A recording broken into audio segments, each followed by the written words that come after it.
Hello and welcome to the W. This is Ryan Ordonez. And Ben DiGennaro.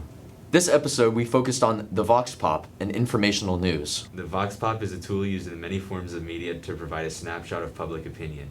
Random subjects are asked to give their views on a particular topic, and the responses are presented to the viewer or reader as a reflection of popular opinion. We also had a chance to pitch our own idea for the broadcast in this episode. Like, I had to do an unboxing, and Ben had to do an infomercial, yeah. Yeah, that's right. So, it's very flexible, and it's pretty easy to work around. In this episode, you'll see a variety of news broadcasts ranging from class activities to infomercials to things we are personally interested in. As you know, the seniors left for internship, and this class turned from a class of 14 to a class of 4, so this broadcast is noticeably shorter. In the first segment, Dimiceli explores the question of whether phones impact our ability to communicate with others by interviewing students and finding out if their phone has affected them socially. I am Dimiceli. Over the past 20 years, with the invention of the smartphone, our lives have completely changed from the way we entertain ourselves to the way we communicate with each other. With the interconnectedness a smartphone offers, we can contact almost anyone within seconds and can meet new people easily. While this seems helpful, it could be considered harmful to our social skills and communication skills in the real world. According to Business Insider, some people now choose to have in-depth discussions and disagreements via phone messaging instead of in person, from ending relationships to having heated debates. While many argue that phones can be detrimental to our social skills, many more still believe that phones are helpful because we can connect with anyone and anything, gather information quickly, be entertained, and keep our photos with us to share memories. Students at Westlake have their own opinion. Do you think your phone makes you less outgoing? No, probably not, because you could use it use as a tool to talk to other people and use social media. Okay. Do you think your phone makes you less outgoing? No, because with my phone I can connect to more people. So yeah. Okay. Do you think your phone makes you less outgoing? No, because I use it as a way to help contact my friends. Bet. Do you think that your phone makes you less social? I think my phone does not make me less social. I think it makes me more social in a way because obviously I have my friends inside school, my friends that I hang out with in the neighborhood and stuff outside of school. But I also have friends in other towns, other neighborhoods, stuff like that. Because let's say Snapchat, for example, there's this thing called Quick Add, and you can add random people, and you get to know them and stuff. And yeah, I feel like it's a good thing. You still got to be careful because you don't know them in person, but as long as you seem like a good person, which most are, you could text them, you could be social with them. Thank you. JMR out. Thank you, bro. This is surprising to me, as I thought some students would think that their phones make them less connected. On the other hand, most of these students seem to only talk about their online life and not in-person life. This has been Dimiceli with the W. Do you feel like your phone has affected you any way socially, Ben? Maybe a little bit. I spend a lot of time on it. Unboxing is the unpacking of products, especially high-tech consumer products, where the process is captured on video and uploaded to the internet. The item is then explained in detail and can sometimes be demonstrated as well. Ryan Ordonez unboxes the Rise Tech Tello quadrocopter drone and demonstrates its flying capabilities. Welcome to the W. I'm Ryan Ordonez. Today I'm going to be unboxing the Rise Tech Tello quadcopter drone.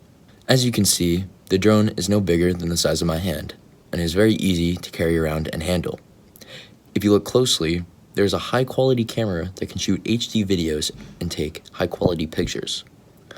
All can be captured right from your phone or tablet. Putting the battery in the drone is easy too, as you just slide it in and you are ready to go. Aside from the drone in the packaging, you also get other things to help you manage your drone, such as this battery charging port that lets you charge your batteries from anywhere. Next, there's a cleaning rag to help you clean the propellers and the drone in case it gets dirty. And lastly, some extra propellers in case your propellers on the drone break.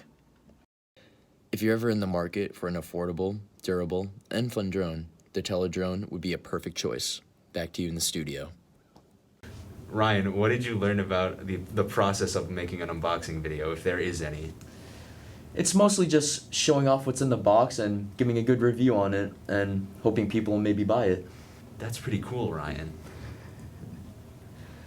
The introduction of remote learning has become a very controversial topic, and many either saying it's harmful to our school schedule, while others say it helps more than hurts. Do you feel that way, Ben? Do you feel that remote learning has affected the school year at all? Yeah, it definitely has. My grades have slipped. I mean, it's just kind of hard to be motivated when, you're just staring at your screen all day. I feel the same exact way. Matt Labriola gets the opinions of some Westlake students. Welcome to the W. I'm Matt Labriola, a senior here at Westlake High School, and today I'm talking about mental health. This school year was a challenge for any student across the globe. Some schools were fully virtual, some were in person, and some were a blend of both. Trying to teach and learn under these circumstances took a toll on a lot of students' and teachers' mental health. I spoke with several Westlake students and asked them how remote learning affected their well-being. Hi, I'm Matt Labriola alongside with Westlake's very own Alana Manzo, junior here at Westlake High School. Just stopped her in the hall to ask her a quick question about teenagers' mental health. Alana, I know online school is a very stressful time and it did a lot of toll on Westlake students' mental health, not being able to see their teachers or their friends, not really able to get their work done. So I just want to ask you, how did you maintain mental health with online learning? I did what I had to do, and if I needed help, I would go to a teacher and didn't procrastinate. That's all? Yeah. Okay. All right, thank you so much. Some students say they missed the interaction with their friends or even teachers, and some said their grades fell due to the lack of motivation and loss of hope. Hi, I'm Matt Labriola alongside with J-Mark. Of course. So we're just stopping in the hallway to ask you some quick questions. Just basically, school took a turn this year during the pandemic and it went to online learning. So basically, how has that affected your mental health? I personally feel like it affected my mental health in a lot of ways. It made me stubborn, made me happy, made me sad. You always got to keep in touch with your friends and family and always be safe during this time because if you don't, we're never going to get back to normal. So everybody just be safe and have a good time. According to a study by the University of California, nearly 3 in 10 parents say their child is already experiencing harm to their emotional or mental health because of social distancing and school closures. Another 14% indicated their children are approaching their limits, saying that in the next 2 weeks they could continue social distancing for just a little longer before their mental health starts to suffer even more. It is important to know that it is okay to reach out for help. For example, your guidance counselor or any educator or source of help. There are many other ways that can help too. You can get exercise as well as spend time with your family and friends. These experiences help us learn and grow to being who we are meant to be. While this is not pleasant, there is light at the end of the tunnel and things will get better. No. An infomercial is a form of television commercial that resembles regular TV programming. It is intended to promote or sell a product, service, or idea. It generally includes a toll-free telephone number or website. Here we have Ben DiGennaro himself demonstrating the power of BD's Super Sticks. What are BD's Super Sticks, by the way? They're a special kind of drumstick that are designed not to break when you play them. Really? It's a really big problem for a lot of drummers when they break their drumsticks, and it's just really annoying and it eats through your wallet. So I designed these sticks to not break.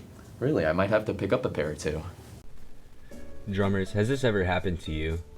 Sometimes it feels like your sticks only last for mere seconds. Not to mention that over time they really start to drain your wallet. Not anymore. With BD Super Sticks, that pile of broken sticks will be no more. BD Super Sticks are made from a secret blend of woods which are much more durable than any other brand of stick. Watch closely. These flimsy sticks break so easily and can hardly last a week. However, these BD Super Sticks can adapt to any playstyle. Watch as I play. I can use these sticks to lightly tap on any part of the drum set like any other stick. However, this is where BD Super Sticks have the advantage. Any normal stick would snap within minutes if I played this hard. However, BD Super Sticks remain intact and can last for much longer than any other brand. These sticks suit any playstyle, whether you're playing soft and slow or fast and loud. Get your BD Super Sticks for $19.95 plus shipping, but act fast. Call this number in the next 20 minutes and we'll throw in an extra pair for free. Don't miss this chance. Have you been feeling extra stressed lately? Does the world feel like it's closing in on you? You're not alone. Ryan Ordonez interviews students on their struggles with adjusting to school during COVID. What did you find that a lot of students were saying about their stress levels? They were saying that most of their stress mainly came from school and that they're experiencing a lot of it due to COVID. There's a lot of restrictions. You can't go see your friends or teachers. It's pretty hard on a lot of people, which is pretty comforting to hear, actually. You know, we're all in this together. Welcome to the W. I'm Ryan Ordonez. This school year has not been kind to us in the slightest, and some people may be feeling like the world is closing in on them due to the stress brought on by COVID, school, and family matters. With everything that has been going on, it's been hard to take a step back and breathe. Current students have dealt with more stress this year than ever before, and it's crucial that we deal with this stress. Getting your mind off your worries is a challenge for students across the U.S. A study from NBC News and the Challenge Success shows that 56% of high schoolers are experiencing higher levels of stress due to COVID. This stress can come from many things, such as not being in a physical classroom, interacting with classmates and teachers in person. It's hard to learn a new subject when you're staring at a screen instead of actually being there. Every student has shared this similar experience, but not everyone copes with it in the same healthy way. To get a better idea of people's different coping mechanisms, I asked people around the school what they did to take their mind off of COVID and their stress. So, what have you done to deal with COVID this year? What have you done to relax recently? I normally just try and sleep and just try and get all my work done for school and go to practice and just try and get everything done and act like everything's normal. I've tried hanging out with smaller groups of people and sticking to more of the same people and hanging out with them, and they're giving me lots of happiness right now. I mean, like staying home, like just relaxing. So definitely with the stress, I sort of try to release it by driving around. I feel like there's definitely that release of, plus it's a way of getting out. There's a release of stress, and you can go different places. Make sure you practice safe, healthy ways to keep your stress to a minimum. Back to you in the studio. To make the AP survivable, Miss Weisman's class ran AP Survivor, a reality competition where students use what they have learned in AP Bio to compete against other students. The episode was filmed by Dimiceli, Ryan Ordonez, and DiGennaro. The Biology Survivor Challenge is a series of 6 little fun scientific challenges designed to bring in their knowledge of all areas of science. And all of these challenges allowed the students to have a little bit of fun at the end of the year, but also to showcase what they had learned throughout the year and throughout their science career. So the 6 challenges, the first one was a team challenge where the students needed to separate themselves into teams and create a flag for their team to represent what they decided that their team was going to be about. The faculty voted on the flags, and the ones that earned the most votes got the top points for their team. They were then tasked with using found items in the room to create a boat to hopefully be able to get off the biology island that they had been shipwrecked on. And the team that held the most pennies in their boat and didn't sink earned top points. After that... Okay, so we're here at the AP Bio Survivor Challenge. Here we're going to build a contraption in order to save our eggs in order to be awarded points. Now, we are awarded the most amount of points if the egg stays inside the contraption and also survives. Now, we're awarded less points based off if it gets destroyed or it leaves the contraption. And it's actually a pretty fun challenge. We're given 45 minutes each team, and then we compete at the end. Once students realized that they were officially stuck on the island and they should just make themselves at home, the next challenge was using found recyclable items to create a usable object. They figured now it was probably time to investigate the world around them, and they created their own flora and fauna for the island. Students had to mash up several animals to create a brand new organism, do a little bit of research, give it a scientific name, identify its habitat and its role in the ecosystem. And then for the final challenge, the teams needed to gather resources. The resources they were gathering were specifically water, and more specifically, they were in the form of water balloons. The team that gathered the most water as a resource, again, earned top points. At the end of the AP Bio Survivor Challenge, I will be awarding the crown to the team that had earned the most points overall, and they essentially get bragging rights for the entire rest of the year. That this was just a much needed kind of fun project for the students at the end of the year. The AP tests end in early May, and then the school year extends for the juniors, and so we want to make it not only a learning experience, but also a fun learning experience. So students seem to enjoy it this year. We did have a lot of fun. All of my ships sank, but not all of my eggs cracked. So overall, the students did a really great job, and I'm really proud of what they came up with, how seriously they took every challenge, and really the effort that they put in all around. Will COVID ever go away? Are the vaccines really going to help us? Or are they just another problem? Ben DiGennaro has all the answers, and many more, as he interviews Westlake students. Welcome to the W. I'm Ben DiGennaro. Now that the different vaccines for COVID-19 are available, people all around the country are getting vaccinated. However, there are many skeptics who think that the vaccines were rushed and that they ultimately won't work. So personally, I feel like they will in the long run, but personally in the short run, I feel like, the